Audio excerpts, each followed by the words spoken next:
Hello everyone, आप सभी का स्वागत है आपके अपने YouTube channel RS coaching centre में।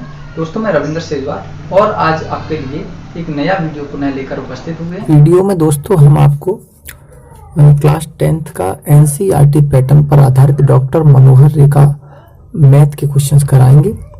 और जैसा कि आप सभी जानते हैं कि हम पिछले वीडियो में चैप्टर 13 का एक्सरसाइज 13C के 4 क्वेश्चन ऑलरेडी करा चुके हैं और आज हम इसमें क्वेश्चन नंबर 5 से कराएंगे। लेकिन दोस्तों, अगर आप अभी तक हमारे चैनल पर नए हैं तो पहले आप हमारे चैनल को सब्सक्राइब कर लें, साथ ही इसके बेल आइकन के बटन को भी प्रेस कर लें, जिससे अगर कोई हम वीडियो अपने चैनल पर अपलोड करते हैं तो उसका नोटिफिकेशन आपको मिल सके। तो चलिए दोस्तों, शुरू करते हैं अब क्वेश्चन नंबर 5 से। देखिए क्वेश्चन नंबर 5 क्या है उसको हम आपको बता देते हैं। यहाँ पर क्वेश्चन नंबर 5 में क्या कह रहा है वो एक बार हम देख लेते हैं। देखिए क्वेश्चन नंबर 5 में कह रहा है कि व्यास 7 सेंटीमीटर वाला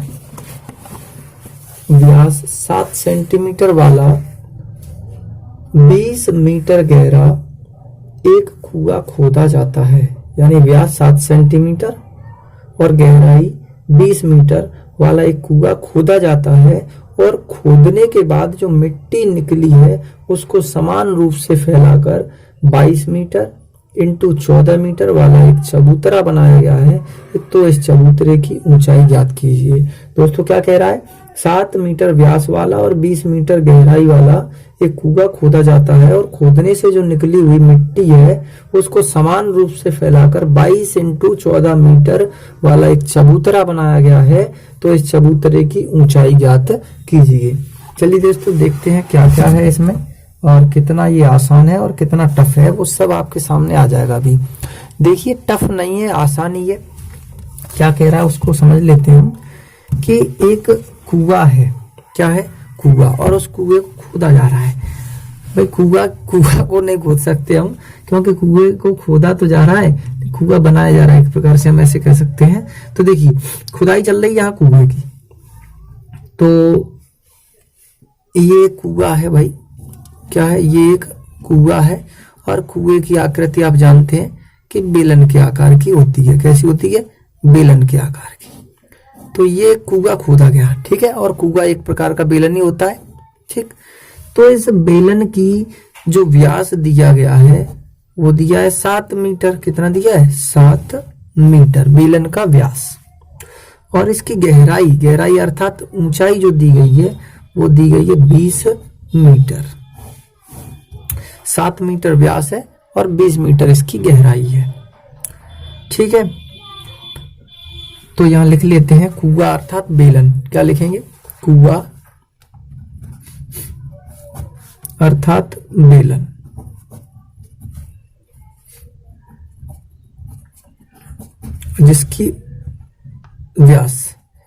जिसका व्यास दिया है, कितना दिया है? 2r 7 सेंटीमीटर, ठीक है। तो r का मान यहां से निकालेंगे तो 7/2 सॉरी मीटर है ये, 7/2 मीटर आ जाएगा इसका व्यास कुएं का, ठीक है दोस्तों। चलिए अब आगे बढ़ेंगे। कुएं की गहराई, तो गहराई अर्थात हम गहराई को ऊंचाई कहेंगे, क्योंकि ये कुआं जब गहरा करेंगे तो ये ऊंचाई होगी। गहराई अर्थात ऊंचाई। तो ऊंचाई h बराबर जो दी गई है वो दी गई है दोस्तों 20 मीटर। कितनी दी गई? 20 मीटर। दिख रहा है आपको? ठीक है, 20 मीटर। अब इस कुएं को खोदने के बाद जो मिट्टी निकली है उसका एक बनाना है भाई चबूतरा। क्या बनाना है? एक चबूतरा बनाना है ऐसा, ठीक है। एक चबूतरा बनाना है दोस्तों। क्या बनाना है? एक चबूतरा बनाना है। तो आप जानते हैं कि चबूतरा घनाभ के आकार का होता है, ठीक है। चबूतरा, तो चबूतरा बनाना है भाई किससे? बेलन से अर्थात कुएं से। चबूतरा अर्थात कोष्टक में हम लिख सकते हैं घनाभ। तो ये घनाभ का मटेरियल दिया गया, क्या क्या दिया है? मिट्टी को फैलाकर घनाभ बनाया है, जिसकी लंबाई 22 मीटर, चौड़ाई भी 14 मीटर, ठीक है। लंबाई चौड़ाई दी है। तो चबूतरे की ऊंचाई पूछ रहा है, अर्थात h का मान पूछ रहा है दोस्तों। क्या पूछ रहा है? h का मान। कोई दिक्कत नहीं, कर देंगे हम।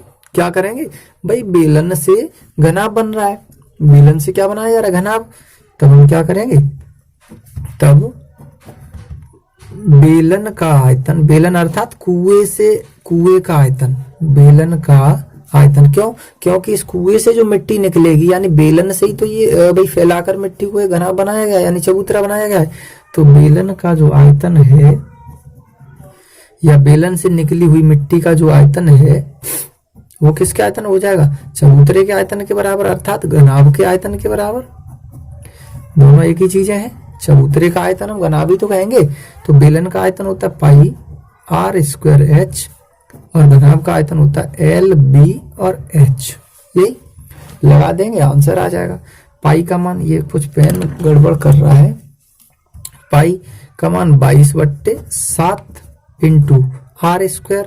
भाई आर कितनी है, 7/2 है, तो 7/2 इंटू 7/2 इंटू एच।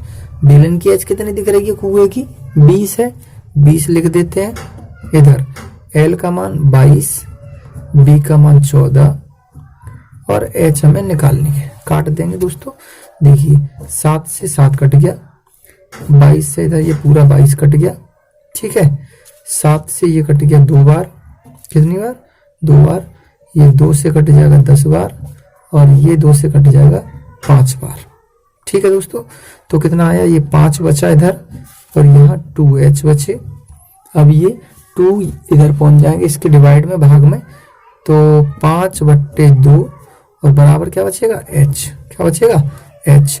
तो या तो इतने मीटर कह दो, या फिर हम इसको जब 2 से 5 में भाग देंगे तो h बराबर 2.5 मीटर भी आ जाएगा। यानी चबूतरे की जो ऊंचाई होगी, अर्थात चबूतरे की ऊंचाई, अर्थात हम लिख सकते हैं यहाँ चबूतरे की ऊंचाई, चबूतरे की ऊंचाई h बराबर कितनी आ जाएगी, 2.5 और मीटर। ये आ गई चबूतरे की ऊंचाई, ठीक है। चलिए, तो दोस्तों अब इसके बाद बढ़ते हैं अगले क्वेश्चन पर, क्वेश्चन नंबर 6। क्वेश्चन नंबर 6 में देखेंगे कि आखिर इसमें क्या है। चलिए क्वेश्चन नंबर 6 देखते हैं। क्वेश्चन नंबर 6 को देखिए दोस्तों, 6 मीटर चौड़ाई और 1.5 मीटर गहरी एक नहर में पानी 10 किलोमीटर प्रति घंटे की चाल से बह रहा है। यानी 6 मीटर चौड़ी और 1.5 मीटर गहरी एक नहर में पानी 10 किलोमीटर प्रति घंटे की चाल से बह रहा है।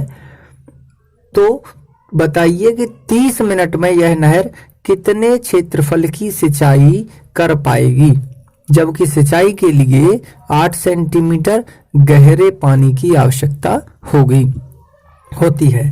ठीक है दोस्तों, तो चलिए बहुत इजी है, कोई दिक्कत नहीं है इसमें। करते हैं हम यहाँ 6वें क्वेश्चन का आरंभ। तो क्या क्या दिया है, 6 मीटर चौड़ी नहर है कोई, क्या है यहाँ लिखेंगे नहर की चौड़ाई। क्या लिखेंगे, नहर की चौड़ाई,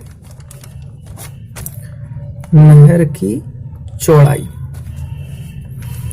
तो नहर की चौड़ाई हम क्या कहेंगे, इसको बी कहेंगे। क्या कहेंगे, बी, 6 मीटर। ठीक है, 6 मीटर चौड़ाई इसकी नहर की है, तथा गहराई को हम कहेंगे नहर की गहराई अर्थात ऊंचाई। तो ऊंचाई है दोस्तों 1.5 मीटर। ऊंचाई का मतलब है ये गहराई है इसकी। ठीक है, चौड़ाई दी गई है 6 मीटर और गहराई दी गई है 1.5 मीटर। ठीक है, अब क्या कह रहा है, अब देखिए, और इस नहर में पानी 10 किलोमीटर प्रति घंटे की चाल से बह रहा है। तो जो पानी है वो 10 किलोमीटर प्रति घंटे की चाल से बह रहा है। यहां लिखेंगे पानी की चाल।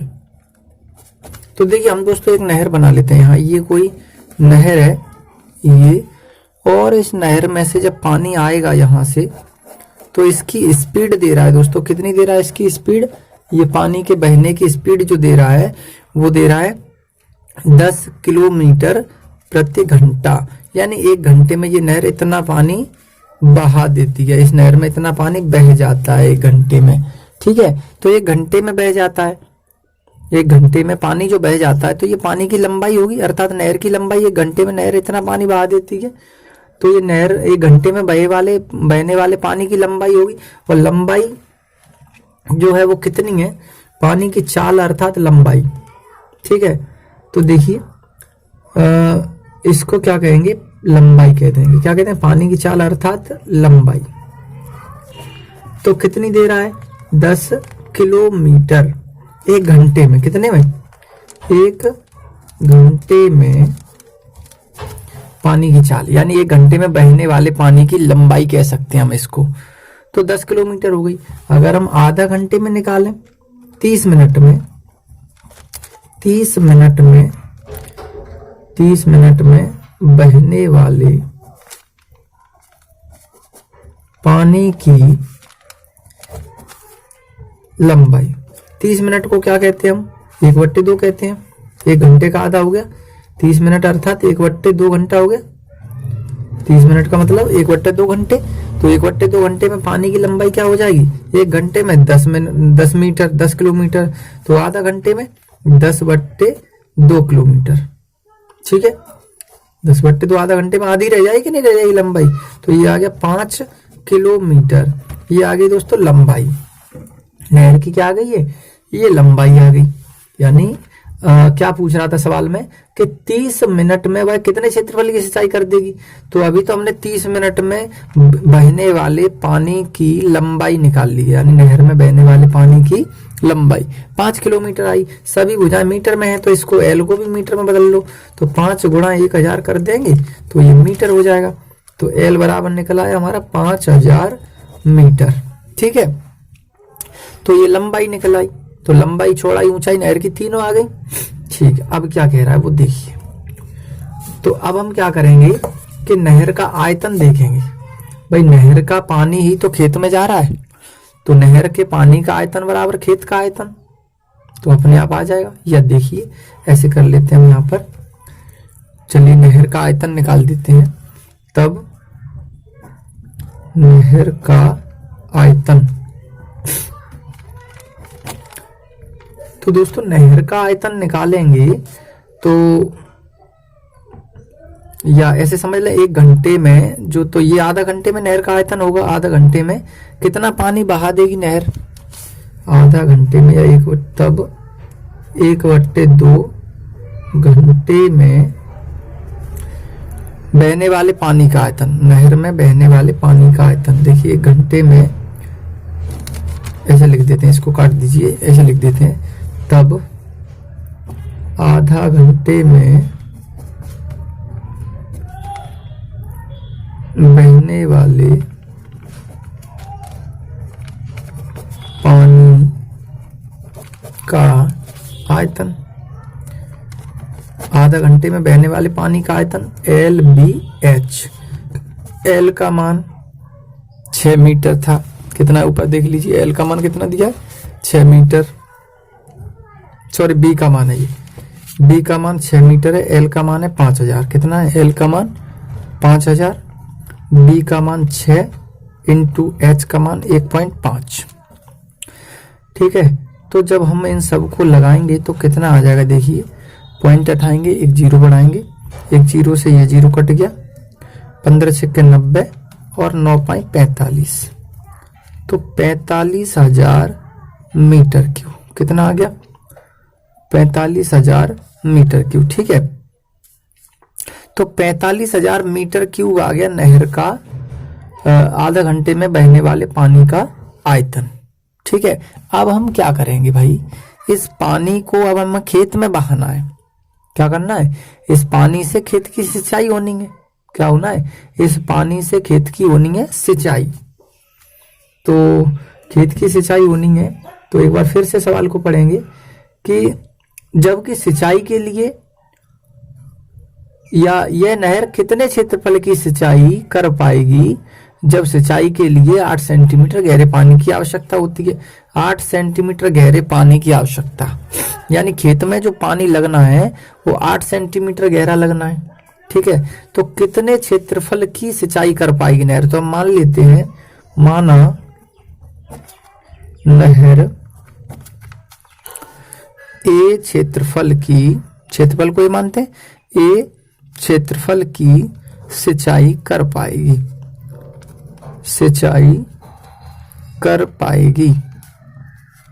ठीक है, मान लिया हमने कि जो नहर है ए मीटर स्क्वायर क्षेत्रफल की सिंचाई कर पाएगी। ठीक है, आधा घंटे में कितनी कर पाएगी?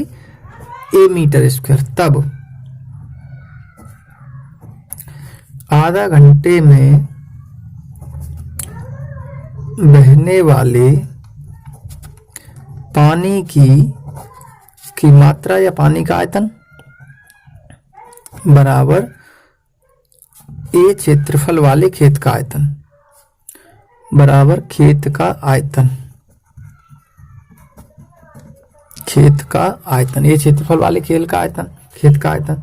तो आधा घंटे में बहने वाले पानी की मात्रा कितनी आई है? 45,000 मीटर क्यूब। ठीक है, खेत का आयतन। दोस्तों खेत का क्षेत्रफल हमने मान लिया ए। अब क्षेत्रफल में दो भुजाएं समा गई, इसमें दो भुजाएं समा गई, लंबाई और चौड़ाई। जबकि खेत की गहराई दे रहा था, खेत की गहराई यानी सिंचाई के लिए 8 सेंटीमीटर गहरे पानी की आवश्यकता होती है। 8 सेंटीमीटर गहरा। अब सभी भुजाएं मीटर में दी गई हैं, तो हम इसको भी मीटर में बदलेंगे। सेंटीमीटर है 8, तो इसमें 100 का भाग दे देंगे, ये मीटर बन गया। ठीक है, अब हम इसको हल करेंगे। क्या करेंगे? हल करेंगे। ये खेत की गहराई दी थी, कितनी दी थी? खेत में इतना गहरा पानी लगना है, तो ये खेत की गहराई है। ठीक है, चलिए तो अब 100 का गुणा इधर हो जाएगा, या इसको ऐसे कर देते हैं, कोई बात नहीं। चलिए काट दो इसको। 4 दूनी 8 दो बार। ठीक है, और ये 4 दूनी 8 4 5 20 कट गया। और देखिए 2 से और काट देते हैं, इसको काट देंगे। चलिए 2 दूनी 4। ठीक है, 2 दूनी 4, 2 दूनी 4, 1 बचा 2 5 10 और 0 का 0, 22,500 और ये 25। तो यहाँ बचा ए, ये 25 इधर गुणा में पहुंच जाएगा, तो ए बराबर 22,500 और इंटू 25।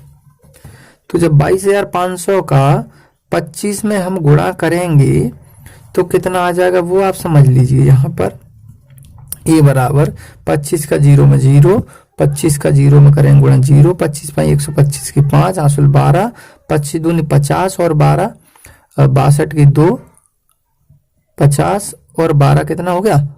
50 12 62 की 2 आंसुल 6, 25 दूनी 50 और 6 56 कितना हो गया? तो 5,625 और 00 इतना आ गया ये मीटर स्क्वायर, यानी इतने मीटर स्क्वायर क्षेत्रफल की सिंचाई कर देगी। दोस्तों अगर आप इसको हेक्टेयर में बदलना चाहते हैं, किसमें? हेक्टेयर में बदलना यदि आप चाहते हैं तो इसमें हमें 10,000 का भाग करना पड़ेगा, क्योंकि 1 हेक्टेयर बराबर क्या होता है?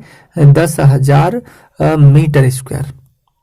ठीक है, 1 हेक्टेयर में कितना होता है? 10,000 मीटर स्क्वायर। तब हम क्या करेंगे? हेक्टेयर में इसको बदलेंगे, तो ए बराबर 56 25 00 बट्टे में कितना? 10,000। कितना दोस्तों?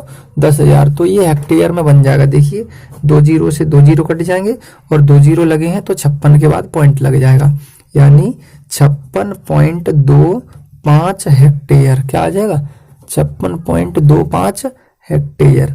तो इतनी भूमि को नहर आधा घंटे में सिंचाई कर देगी, यानी भूमि जो है, यानी खेत जो है 8 सेंटीमीटर ऊंचा जो है उठ जाएगा और 56.25 हेक्टेयर की सिंचाई हो जाएगी। तो उम्मीद करते हैं दोस्तों कि आप इस क्वेश्चन को भी समझ गए होंगे। चलिए बढ़ते हैं अगले क्वेश्चन की ओर। तो चलिए दोस्तों अगला क्वेश्चन नंबर 7। क्वेश्चन नंबर 7 में क्या कह रहा है उसको भी हम आपके सामने पूरी तरह से और बड़े ही सरल जो है करके बता देते हैं। देखिए क्वेश्चन नंबर 7 में दोस्तों अगर आपको स्पष्ट दिखाई नहीं दे रहा हो तो आप अपने स्क्रीन पर आपको 3 बिंदी दिखाई दे रही होंगी कॉर्नर पे, राइट कॉर्नर पे, यानी सीधे तरफ जो है 3 बिंदी दिखाई दे रही हैं। जब हम 3 बिंदियों पर उन पर क्लिक करेंगे तो क्लिक करने के बाद एक ऑप्शन आएगा ऑटो 144 240, 360, 440 और 720 और 1080 इस तरीके के ऑप्शन खुल करके आएंगे। तो आप वहां पर जाकर के 480 या 360 पर क्लिक कर सकते हैं, जिससे आपको पूरा पूरा स्पष्ट दिखाई देने लगेगा। ठीक है दोस्तों, तो आप स्पष्ट करके भी देख सकते हैं। तो 7वां क्वेश्चन क्या कह रहा है वो आप समझिए। 6वें क्वेश्चन को तो आप समझ ही गए होंगे। अब हम देखते हैं क्वेश्चन नंबर 7वां। तो 7वें क्वेश्चन में क्या है, देखिए पढ़कर सुना देते हैं।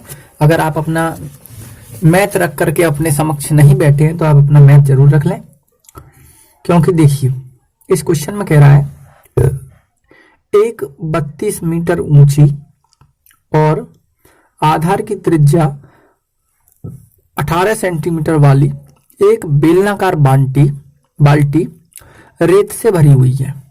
एक 32 सेंटीमीटर ऊंची और 18 सेंटीमीटर त्रिज्या वाली एक बेलनाकार बाल्टी रेत से भरी हुई है, यानी बाल्टी जो है वो बेलनाकार है और पूरी रेत से भरी हुई है।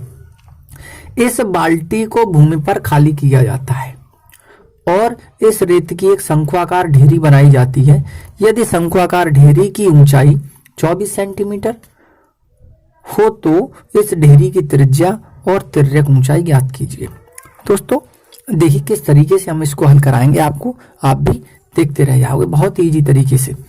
तो 32 सेंटीमीटर ऊंची और त्रिज्या 18 सेंटीमीटर वाली एक बेलनाकार बाल्टी। सबसे पहले हम एक बाल्टी बनाते हैं बेलनाकार, ठीक है।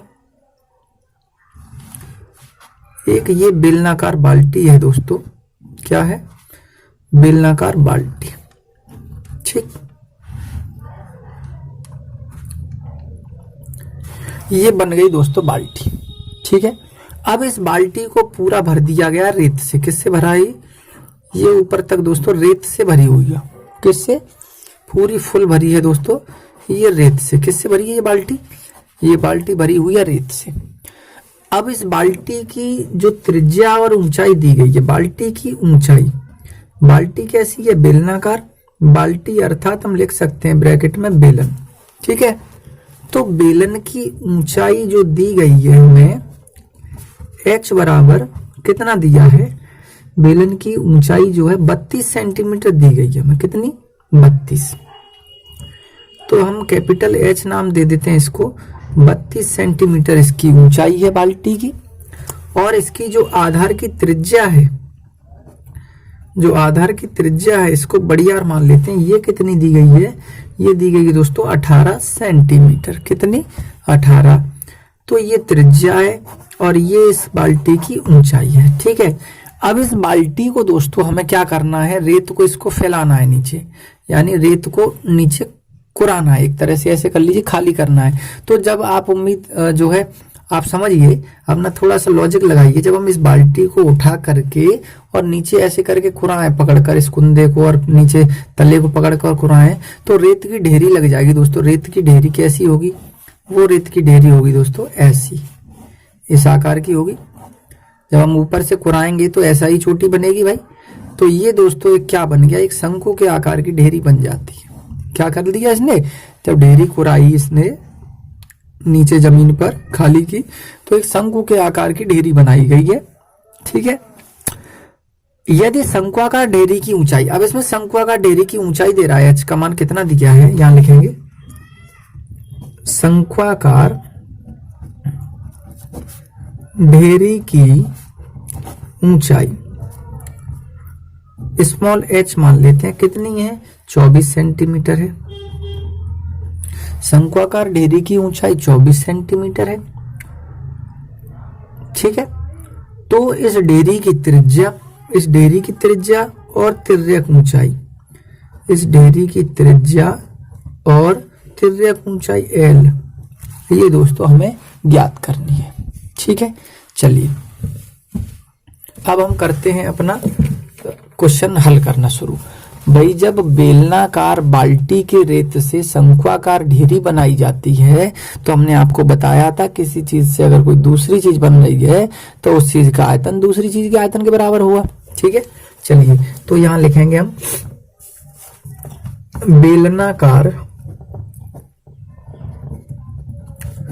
बाल्टी के रेत से शंक्वाकार ढेरी बनाई गई है तब क्या होगा? बेलनाकार ढेरी का आयतन, बेलनाकार बाल्टी का आयतन, बेलनाकार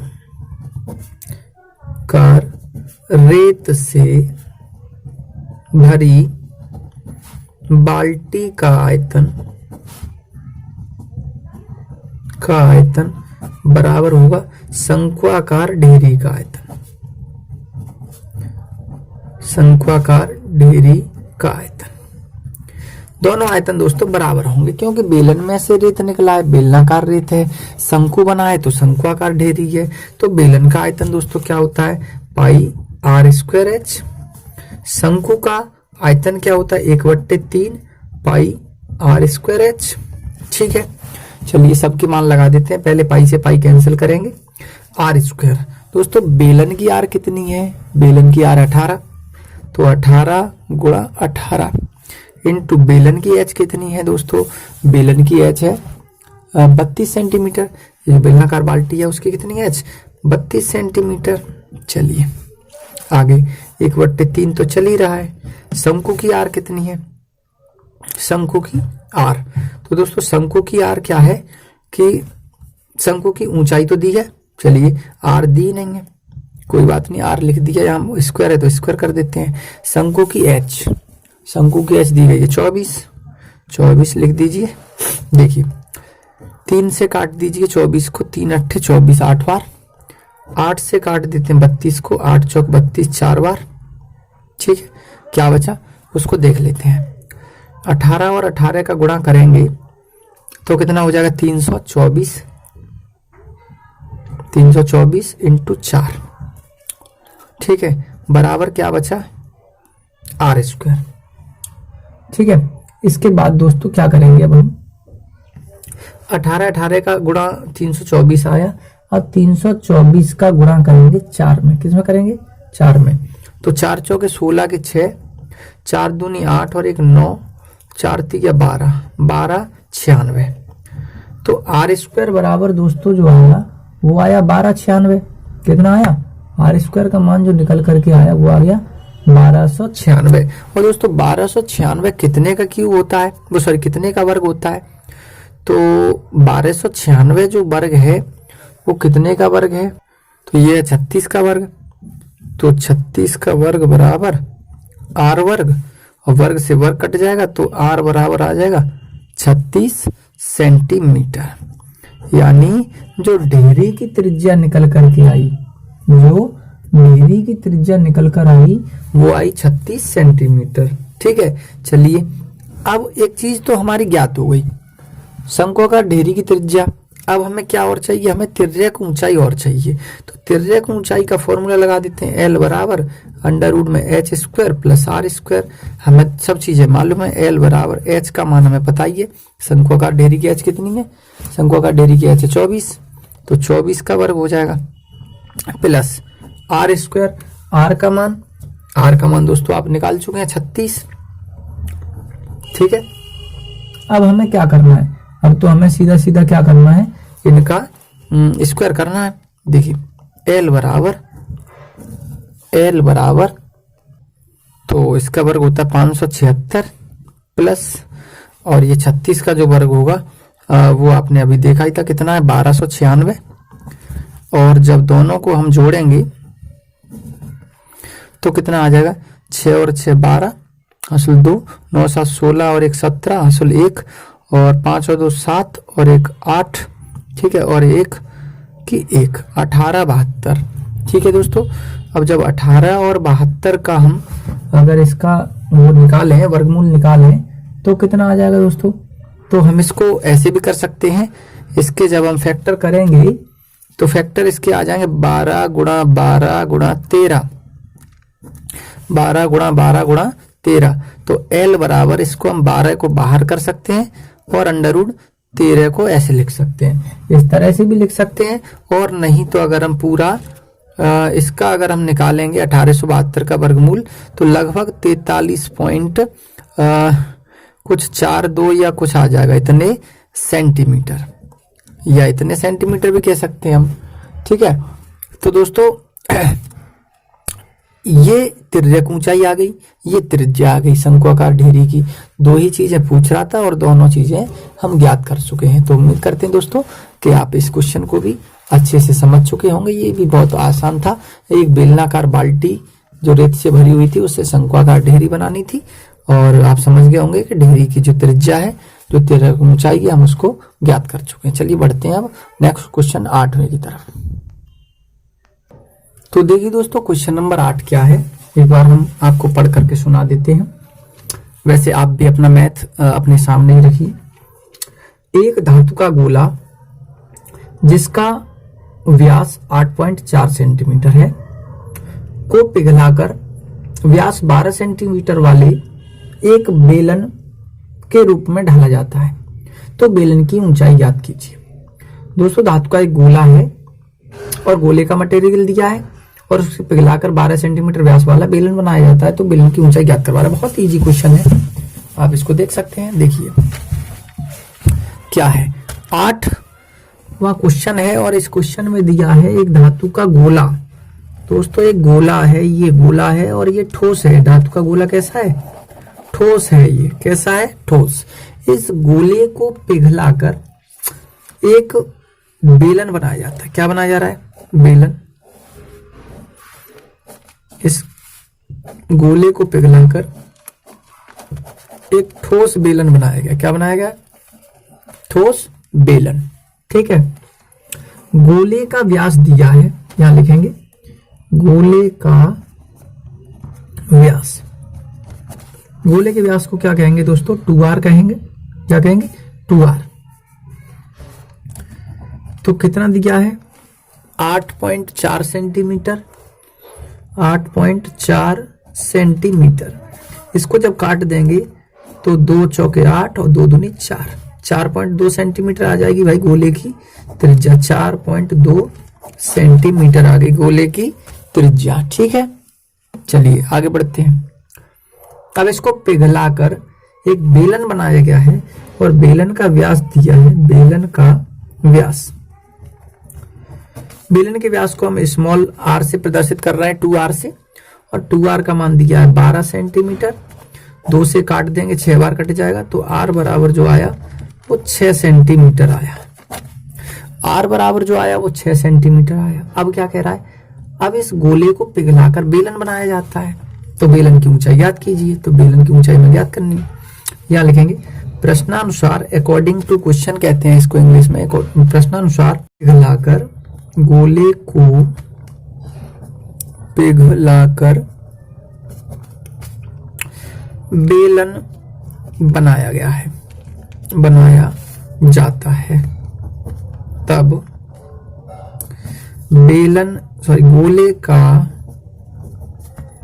आयतन बराबर बेलन का आयतन। दोस्तों देखिए, गोले का आयतन, गोले को भाई पिघलाया तो आयतन तो वही रहना है, बेलन बन जाएगा, बस इतना अंतर है, धातु तो वही है। चलिए, गोले का आयतन होता है 4/3 पाई r³ और बेलन का आयतन पाई r²h। लगा दें, पाई से पाई कैंसिल हो जाएगा, 4/3 और r का मान, भाई गोले की r कितनी है? ऊपर देखिए 4.2 है, तो 3 बार लिखेंगे 4.2, 4.2 और इंटू 4.2 बराबर r²। इसकी r कितनी है? 6, तो 6 इंटू 6 और h हमें ज्ञात करनी है। चलिए पॉइंट हटाएंगे, 0 बढ़ाएंगे, इसका पॉइंट हटाएंगे, इसका 0 बढ़ाएंगे, इसका पॉइंट हटाएंगे, इसका 0 बढ़ाएंगे। ठीक है, देखिए 6 से कट गया, ये 7 बार, 6 7 42, ये 6 से ये 7 बार कट गया। ठीक है, और देखिए और काट देते हैं, इसको काट देते हैं भाई 2 से, 2 पाई 10, 2 दूनी 4, 2 एकम 2। ठीक है, और देखिए 3 से ये 7 बार कट जाएगा, कितनी बार? 7 बार। और देखिए 2 दूनी 4, 2 पाई 10 और 2 से 2 पाई 10, कितना? क्या बचा ऊपर, 7 गुणा 7 गुणा 7, क्या बचा 7 गुणा 7 गुणा 7, यानी तीनों का अगर आपस में गुणा कर दें तो 343 और बट्टे 5 गुणा 5 गुणा 5 125 और बराबर में इधर क्या बचा, केवल h बचा। अब दोस्तों देखिए, अब हम h बराबर निकालेंगे तो 125 का भाग दे देंगे 343, सीधा सीधा आ जाएगा। जब भाग करेंगे तो दोस्तों 2.74 और सेंटीमीटर निकल आएगी h। भाग तो दे सकते हैं भाई, 2.74 सेंटीमीटर भाग देने पर ये इसका आंसर आ जाएगा। चलिए दोस्तों बढ़ते हैं इसी प्रकार 9वें क्वेश्चन पर। तो 9वां क्वेश्चन क्या कह रहा है उसको भी हम देख लेते हैं अभी, ठीक है। क्या है 9वें क्वेश्चन में, चलिए क्वेश्चन नंबर 9 देखिए, एक घनाभ के आकार के डिब्बे में जिसकी माप 8 metre into 6 metre into 3 metre है, यानी घनाभ के आकार का कोई डिब्बा है जिसकी माप दी गई है और इसमें कितने नमक के थैले भरे जा सकते हैं, प्रत्येक थैला यदि 0.64 घन मीटर स्थान घेरता है। तो ये चीज हमें ज्ञात करनी है। दोस्तों देखिए, घनाभ का दिया गया मटेरियल, यहाँ लिखेंगे घनाभ की विमाएं या घनाभ की लंबाई कितनी दी गई है भाई, L का मान दिया गया है 8 मीटर, B का मान दिया है 6 मीटर और H का मान दिया है 3 मीटर। इस प्रकार से ये विमाएं दी गई हैं अलग अलग, ठीक है। तो घनाभ का आयतन क्या होगा, तब घनाभ का आयतन कितना होगा, 8 गुणा 6 गुणा 3, यानी लंबाई चौड़ाई ऊंचाई LBH होता है, 8 गुणा 6 गुणा 3 अर्थात LBH। तो 6 3 18 इंटू 8 और 18 का जब 8 में गुणा करेंगे तो आप जानते ही 18 8 कितना होता है, 144 होता है, ठीक है। या हम एक बार करके देख लेते हैं, 8 8 64 और 8 1 8 8 और 6 14 144 और घन मीटर, मीटर में दे रहा है तो घन मीटर हो जाएगा, मीटर क्यूब कितना हो जाएगा, मीटर क्यूब। तो दोस्तों 144 मीटर क्यूब तो आ गया ये घनाभ के आकार का जो थैला है, वो घनाभ के आकार का एक डिब्बा है, उसका आयतन 144 मीटर क्यूब। अब क्या कह रहा है, इसमें कितने नमक के थैले भरे जा सकते हैं। तो मान लीजिए, माना इसमें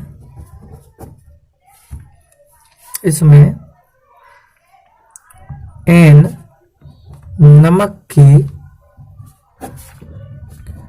थैले भरे जा सकते हैं, n नमक के थैले भरे जा सकते हैं। कितने थैले, n हमने मान लिया कि n नमक के थैले भरे जा सकते हैं, ठीक है।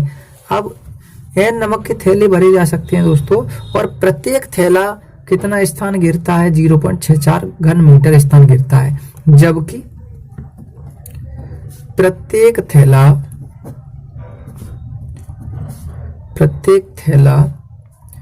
स्थान घेरता है कितना, 0.64 और घन मीटर 0.64 घन मीटर। ये एक थैला घेरता है दोस्तों स्थान इतना 0.64 घन मीटर। अब ये थैले किस में बनाने हैं, घनाभ में। ये थैले किस में बनाने हैं, घनाभ में। और थैलों की संख्या चाहिए भाई, जब एक थैले के स्थान का अगर हम भाग दे देंगे इतने में तो थैलों की संख्या आ जाएगी। तब थैलों की संख्या n बराबर क्या आ जाएगा, n बराबर यानी डिब्बे का आयतन यानी घनाभ का आयतन बट्टे एक थैले का जो स्थान घेरता है उसका आयतन, यानी डिब्बे अर्थात घनाभ का आयतन अर्थात घनाभ का आयतन बट्टे एक थैले द्वारा घेरे गए स्थान का आयतन, एक थैले द्वारा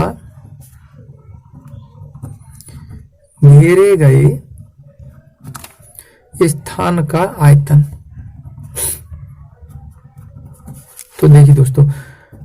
डिब्बे का जो आयतन निकला है घनाभ का 144 आया है बट्टे, और ये जो स्थान घेरता है एक थैला वो कितना है 0.64 है।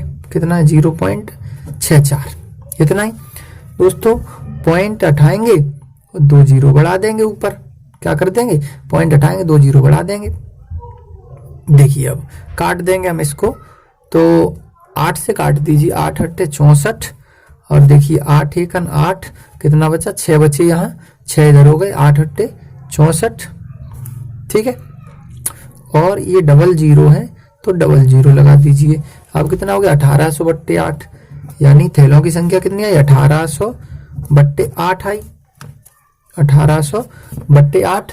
अब देखिए और भाग दे देंगे 8 का, तो देखिए 8 दूनी 16, कितना बचा 2 बचा तो 20 हो गई, 20 हो गए, तो 8 दूनी 16, अब ये कितना हो गया 20, और फिर 8 दूनी 16, अब कितना बचा 4, ठीक है। 20 में से 16 जाएगा तो 4 बचा, अब ये 40 हो गए, 8 5 40।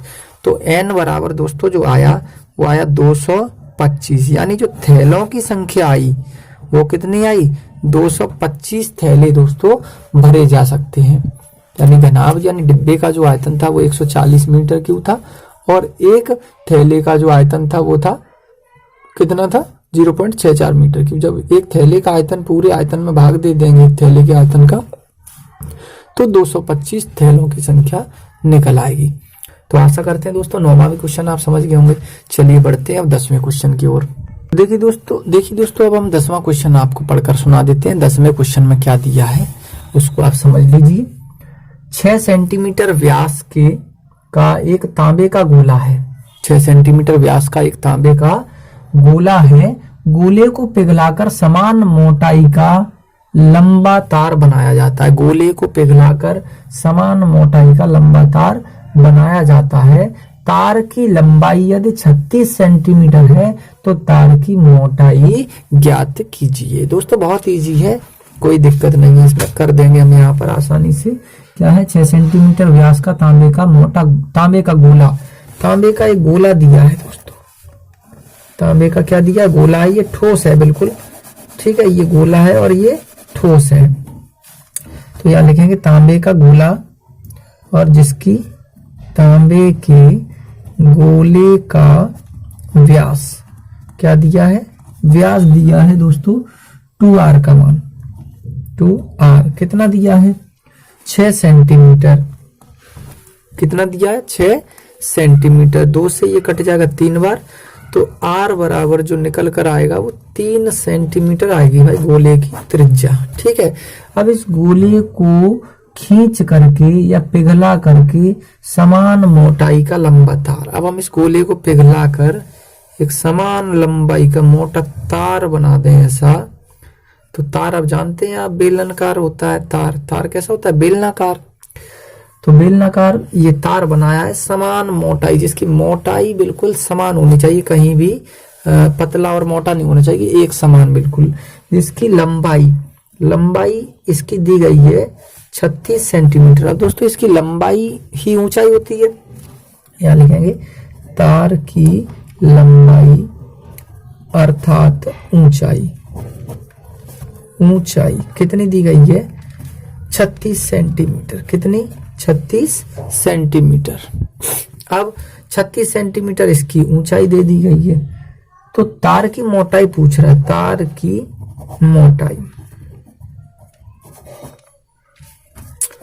तार की मोटाई यानी इस तार की त्रिज्या हमें ज्ञात करनी है भाई, तभी तो इसकी मोटाई बनेगी। तार की मोटाई ज्ञात करनी है हमें, इसकी त्रिज्या। चलिए आगे बढ़ते हैं। तो अब हम यहाँ कहेंगे गोले से बेलनाकार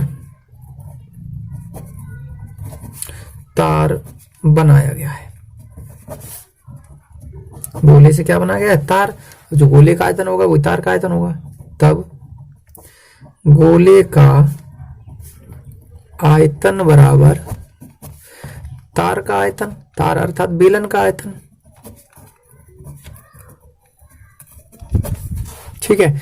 देखिए गोले का आयतन होता है 4/3 पाई आर क्यू, बेलन का आयतन होता है पाई, और आर स्क्वायर एच क्या होता है आर स्क्वायर एच। जब हमने इसकी बड़ी मानी है सब तो बड़ी मान लेंगे, तो इसको भी बड़ा कर देते हैं। ठीक है, चलिए पाई से पाई कट जाएगा, 4/3 आर क्यू। आर कितना है दोस्तों 3 है छोटा वाला, तो 3 इंटू 3 इंटू 3 बराबर आर स्क्वायर। इसकी आर हमें निकालनी है। एच, इसकी एच कितनी है 36 है, कितनी है 36। चलिए काट देते हैं, ये होगा 3 तरह के 9, या 3 से इसको काट देंगे 12 बार, 3 एकन 3 और 3 दूनी 6। फिर 3 से इसको काट देंगे 4 बार, 3 चौक 12, और 3 से ये 3 कट जाएगा। ठीक है, और ये 4 से ये कट जाएगा, 4 एकन 4। तो 1 बराबर क्या आ गया आर स्क्वायर। और इस एक वर्ग को भी इधर करेंगे या 1 का भी हम वर्ग करें तो भी कोई फर्क नहीं पड़ेगा, वर्ग से वर्ग हट जाएगा। आर बराबर आ जाएगा 1 सेंटीमीटर। अर्थात ये जो है वो तांबे की मोटाई कहलाई, तार की मोटाई बराबर 1 सेंटीमीटर। ठीक है दोस्तों, 1 सेंटीमीटर त्रिज्या का मोटा तार हो जाएगा, 1 सेंटीमीटर त्रिज्या का मोटा तार हो जाएगा जो बेलन को खींचकर बनाए। Hey there. Subscribe to my channel. And also press this bell icon.